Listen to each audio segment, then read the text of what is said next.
PermaBASE Foam Tile Backer is a new lightweight tile backer board solution. The following installation video demonstrates how to correctly install PermaBASE Foam Tile Backer in a shower application. Measure the shower opening to determine proper layout of foam tile backer. Cut the foam tile backer to length using a utility knife.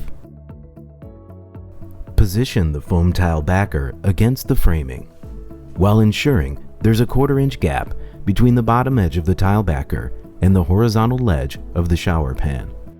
Install the tile backer using 1 1/4 inch long cement board screws spaced 8 inches on center.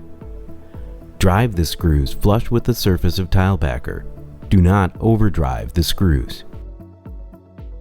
Install the remaining PermaBASE foam tile backer using this procedure.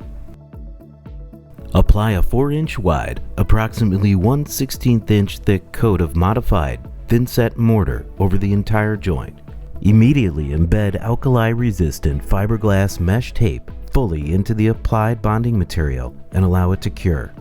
For inside and outside corners, a minimum 2 inch wide alkali-resistant mesh tape is recommended. Apply 2 coats of approved waterproofing over treated joints and fastener heads to ensure a waterproof installation. Your shower surround is now ready to be tiled. Install tile using approved modified thin-set mortar and grout. For complete installation instructions, visit PermaBASE.com. Utilize PermaBASE Foam Tile Backer on your next project and see how it can make your tile installation go faster and easier.